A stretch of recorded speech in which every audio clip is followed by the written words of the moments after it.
Excelentíssimo presidente da Assembleia Legislativa do Estado do Maranhão,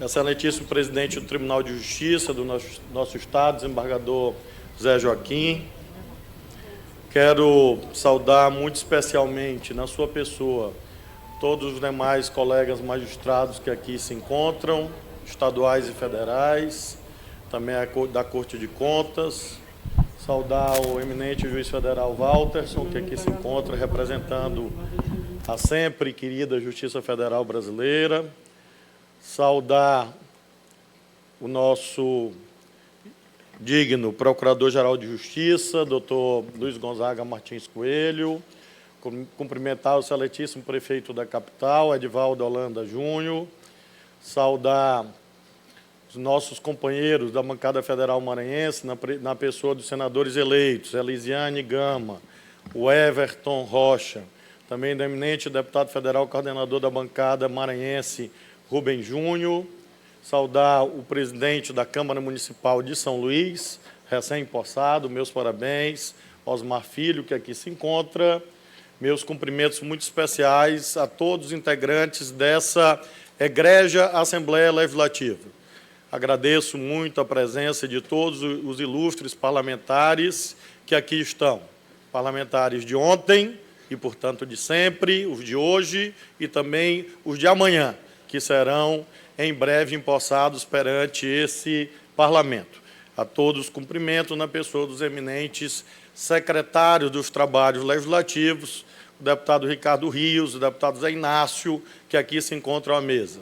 Faço uma saudação também muito especial ao estimado líder do governo nessa casa, o deputado Rogério Cafeteira. Quero cumprimentar todas as demais ilustres autoridades que aqui estão, o senhor defensor público-geral, o senhor conselheiro Ofter, o senhor presidente da FAMEM, prefeito Tema, a sociedade civil aqui representada por lideranças empresariais e de entidades de trabalhadores, saudar o deputado Juscelino Filho e Pedro Fernandes, que aqui se encontram. A minha palavra de agradecimento às famílias que conosco dividem este evento. A minha família, a família do vice-governador Carlos Brandão. Saudar todos os nossos companheiros de governo que aqui estão. Muito obrigado pela presença de todos e todas que aqui se encontram.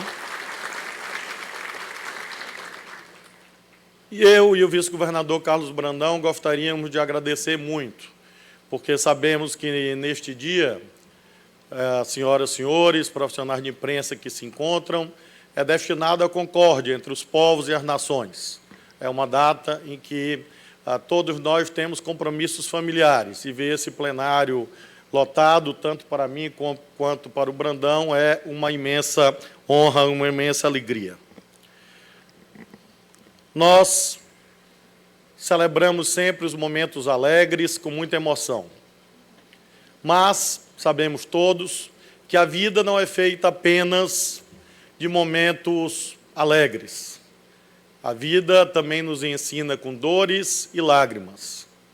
E a vida nos ensina também com sentimentos especiais que nós convencionamos chamar de saudade.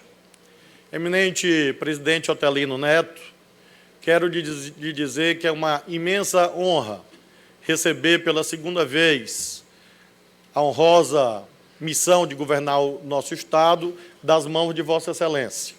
Para mim é uma honra pelos laços de companheirismo, de amizade, de fraternidade que nos unem há algumas décadas, antecedendo mesmo a nossa própria existência, porque sabem todos que é uma amizade familiar, nutrida pelo meu pai, pelo avô do Otelino, pai do Otelino. Portanto, para mim é uma imensa alegria receber esse honroso encargo das mãos de Sua Excelência. Contudo, essa alegria não faz com que eu possa omitir uma homenagem. Há exatamente um ano, no dia de hoje, dia 1º de janeiro de 2018, nos deixou o eminente presidente Humberto Coutinho, presidente dessa Assembleia Legislativa. Hoje faz um ano da sua morte. E não fosse esse evento, que faz parte da existência humana, sabemos todos, e que evoca dores e saudades, estaria ele a presidir esta solenidade. É claro, como disse, que me regozijo pelo fato de estar sentado ao lado de Vossa Excelência, presidente Otelino, mas peço a sua permissão para dizer que a minha memória sente aqui a saudade desse grande amigo, desse grande líder político do Maranhão, e sem o qual eu não estaria exercendo o governo, o eminente presidente da Assembleia Legislativa, deputado Humberto Coutinho.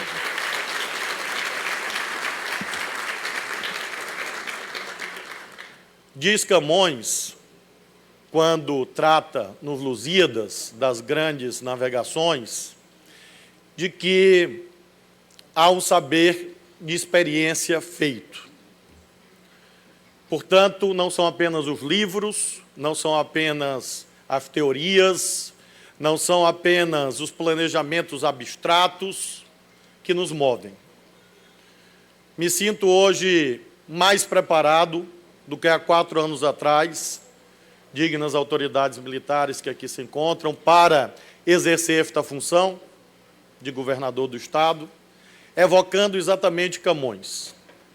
Além de tudo que estudei e estudo, além de me dedicar intensamente a tudo aquilo que faço, com muita seriedade e muito compromisso, trago hoje, diferente de 4 anos atrás, mais cabelos brancos, que são os sinais visíveis daquilo que Camões chamou do saber da experiência feito.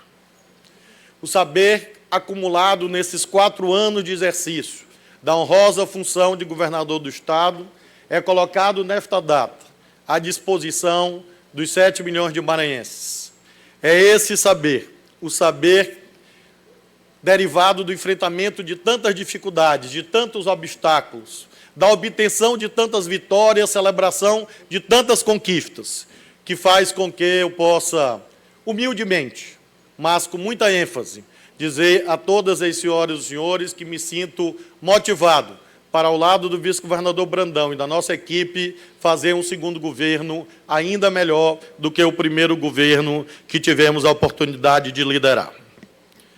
Claro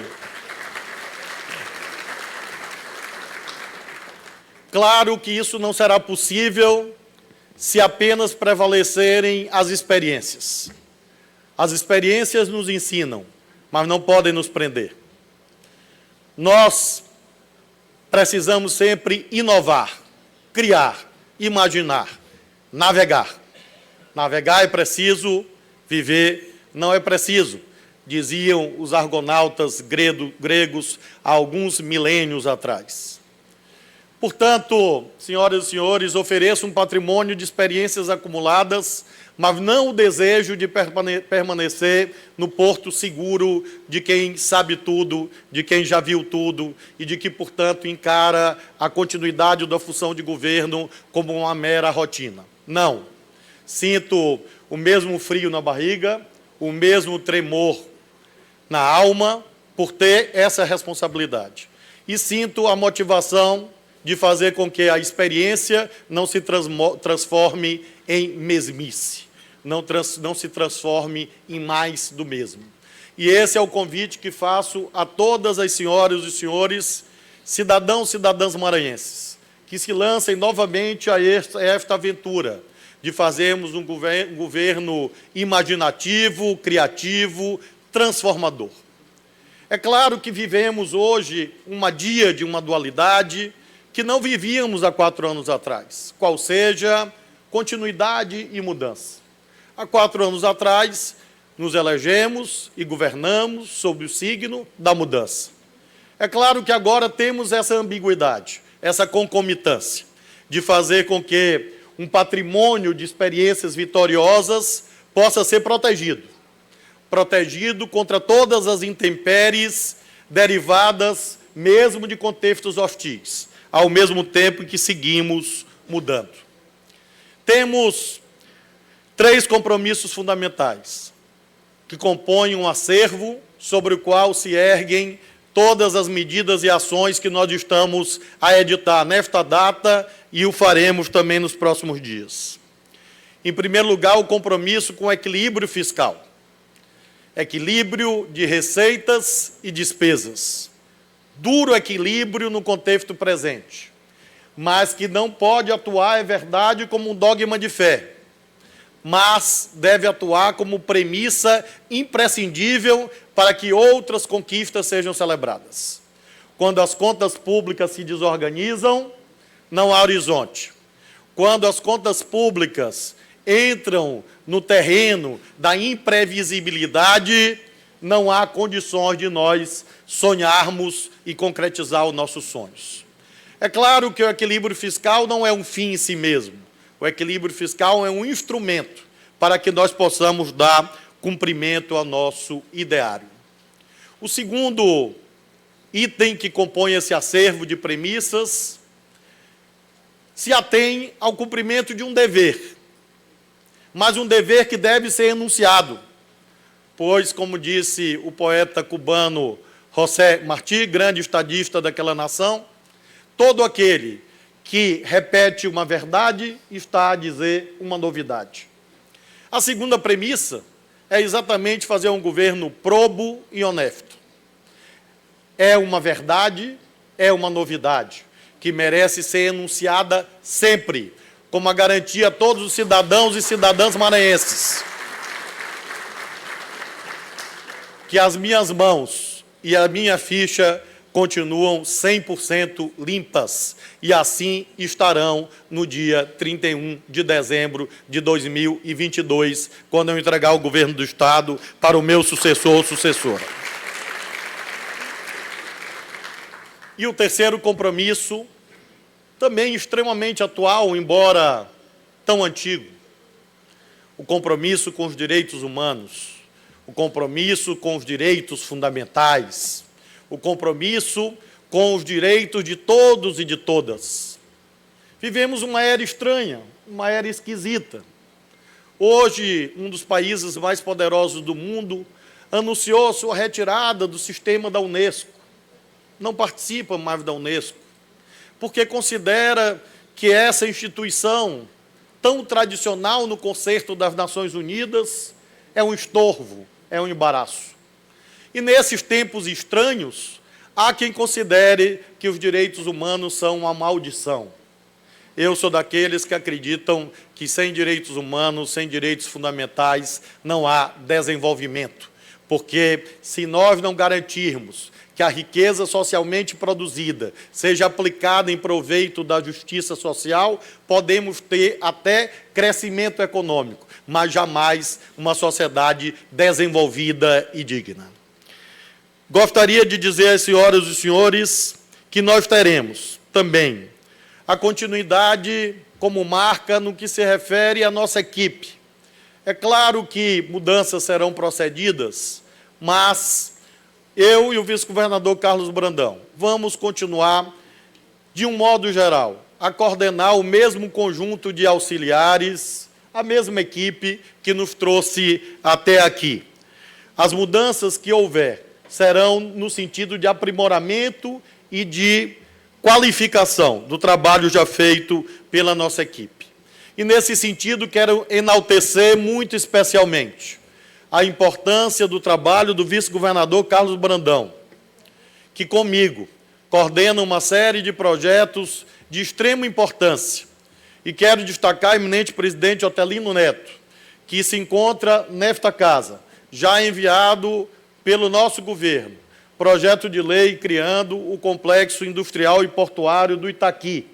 Importante empreendimento que visa, presidente Baldez, presidente Raimundo, garantir condições de que o vetor logístico, essencial para o nosso desenvolvimento, encontre suporte no fortalecimento da empresa maranhense de administração portuária, com a entrega de terrenos e de patrimônio imobiliário, para que nós saibamos que este complexo portuário, liderado pelo nosso porto público, Porto do Povo do Maranhão, o Porto do Itaqui, que já atende e responde por 14 mil empregos, e estará no nosso segundo governo ainda mais fortalecido. E o vice-governador Carlos Brandão tem tido um papel elevado em garantir que os investidores privados nesta área, assim como em demais áreas do nosso governo, encontrem um ambiente institucional saudável para empreender. De modo que quero, senhor vice-governador Carlos Brandão, de público,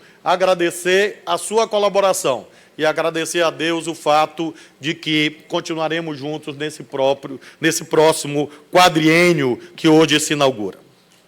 Mudanças. Continuidade e mudanças. Essa é a ambiguidade, a concomitância que fiz referência.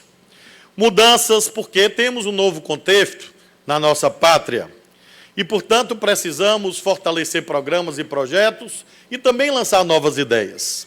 Neste acervo, nesse conjunto que assinei hoje, temos vários programas que foram anunciados, institucionalizados nesse momento.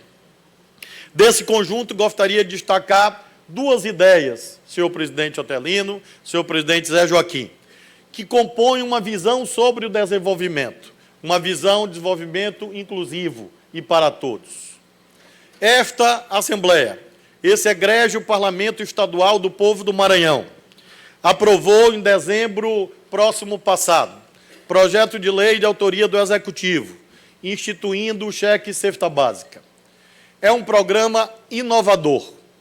É o primeiro estado da federação que renuncia totalmente ao ICMS incidente sobre a cesta básica e transforma todo o ICMS arrecadado em produtos da cesta básica em programas sociais, de modo a garantir que mesmo esse tributo dito indireto possa ter justiça fiscal, possa ter progressividade. Todos nós pagamos do mesmo modo os tributos embutidos no preço do arroz e do feijão. A novidade que esse programa oferece é que os mais pobres terão esse imposto de volta, exatamente para garantir justiça fiscal em quem tem mais paga mais e quem tem menos recebe mais benefícios, que nada mais é do que a concretização do princípio da capacidade contributiva inscrito no artigo 145 da Carta Magna. O decreto que hoje editei garante que, no máximo, no mês de maio, essa devolução comece pelas gestantes mais pobres do nosso Estado, que receberão benefícios mensais ao longo da gestação e dos 3 primeiros de vida do seu bebê, para garantir o cumprimento de uma condicionalidade ao longo da gestação, qual seja o comparecimento nos exames de pré-natal. A mãe comparece, recebe. Se ela não comparecer, ela não recebe. E para garantir uma segunda condicionalidade quando do nascimento da sua criança, do seu bebê, que é ter e cumprir o calendário de vacinação obrigatório.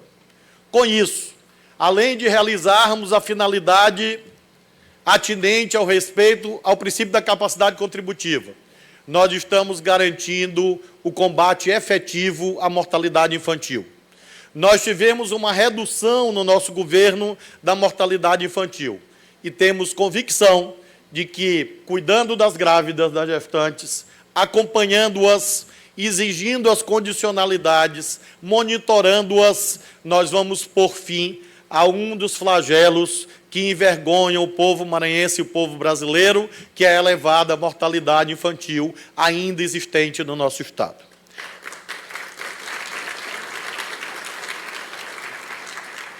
O segundo ato que destaco desse conjunto aqui subscrito diz respeito ao Pacto Estadual pela Aprendizagem, fortalecendo o regime de colaboração. Quando, há 4 anos atrás, estive nessa mesma tribuna, na presença de muitos das senhoras e dos senhores, o IDEB, senhora senadora Elisiane, senhor senador Everton Rocha, do nosso Estado, no que se refere à rede estadual, era da ordem de 2,8, 2,8, 22º IDEB do nosso país. Conseguimos, mediante investimentos, mediante priorização por parte do governador do Estado, da agenda atinente à educação, elevar esse índice em mais de 20% em um período governamental. Ocorre, senhoras e senhores, que não haverá sustentabilidade no crescimento do IDEB no Maranhão se não houver idêntico esforço por parte das redes municipais. Há aqui muitos eminentes prefeitos, vejo ali o meu querido companheiro prefeito Domingos Dutra, ex-deputado, integrante desta Casa e do Parlamento Federal. Todos nós sabemos a dificuldade que é, hoje, para os municípios, garantir o funcionamento das creches e da educação infantil. O propósito do Pacto Estadual pela Aprendizagem é garantir que a Secretaria de Estado da Educação e as Secretarias Municipais de Educação possam trabalhar de mãos dadas para que se eleve o IDEB não apenas da rede estadual, mas também os IDEBs das redes municipais, porque nós só conseguiremos ter uma educação que garanta dignidade e igualdade ao nosso povo, no momento em que nós trabalharmos juntos em direção a esse objetivo. Nós, neste decreto, editamos desse pacto uma série de providências, e faço menção aqui a duas. A primeira, um grande programa de apoio ao transporte escolar dos municípios. O senhor secretário de Estado da Educação já está autorizado a adquirir mais 200 ônibus escolares para doação aos municípios, para que com isso nós possamos melhorar as condições de transporte nessas cidades.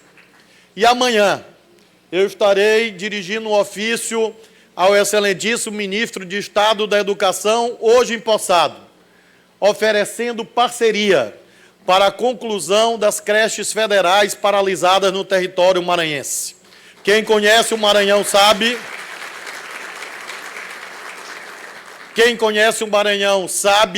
que a cada região nós temos diversas creches federais com obras paralisadas. E uma obra paralisada é uma obra mais cara ainda do que uma obra não iniciada, uma obra não executada. Nós sabemos o emaranhado jurídico que cercam essas creches. São dezenas.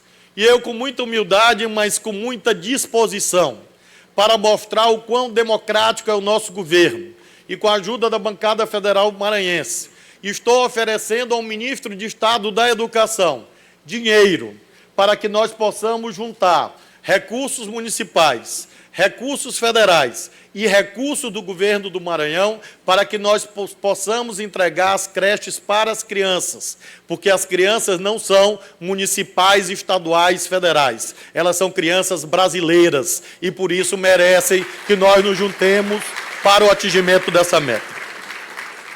Espero que o novo governo federal compreenda que as naturais adversidades e controvérsias políticas não devem impedir a união de esforços para a consecução de intentos comuns como esse que estou hoje a anunciar.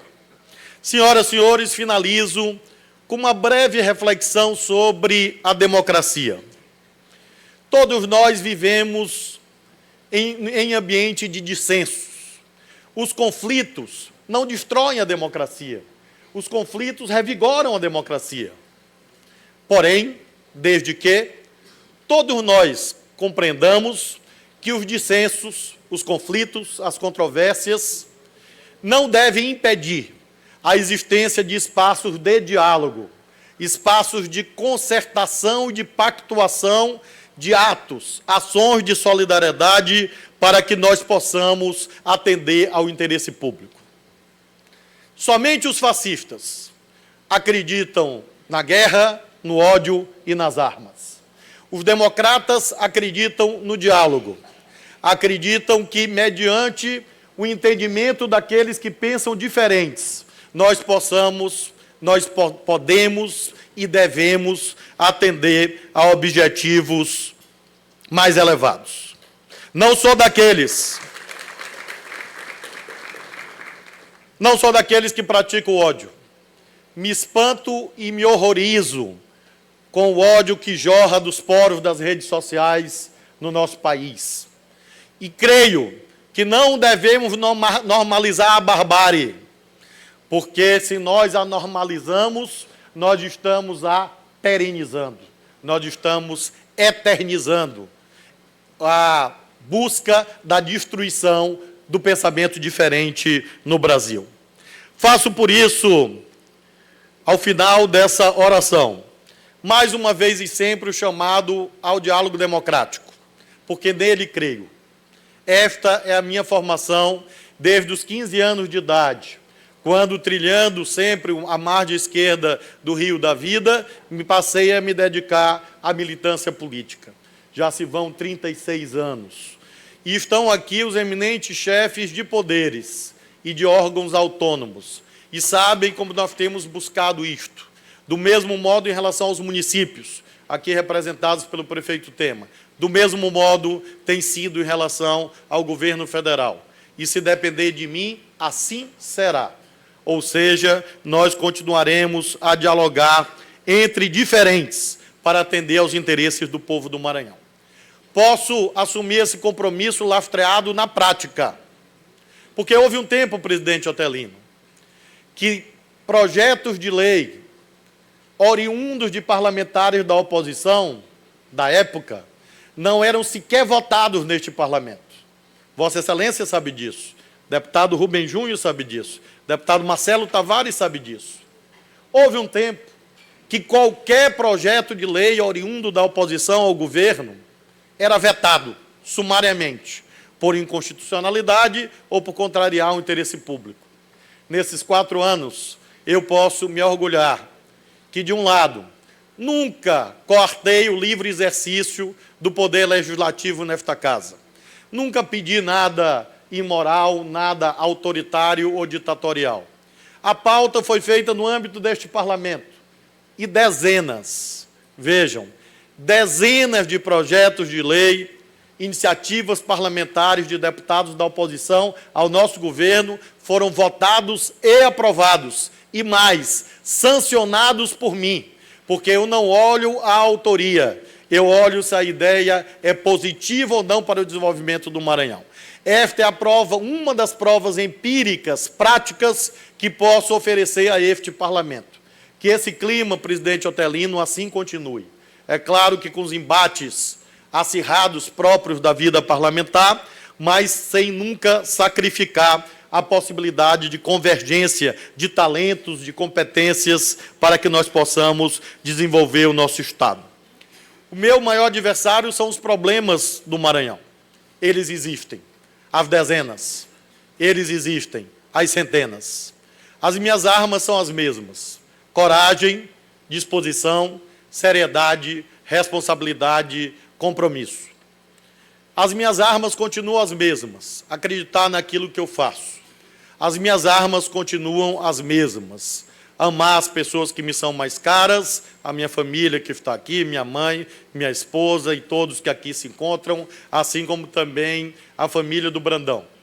As minhas armas continuam acreditar numa sociedade de iguais, numa sociedade de pessoas que não estão acima uma das outras, mas que, de fato, procuram, cada um ao seu modo, ao seu tempo, fazer o melhor para que nós possamos viver numa sociedade mais justa para todos. Lembro Isaías, o profeta bíblico, que nos diz que só há paz quando há justiça.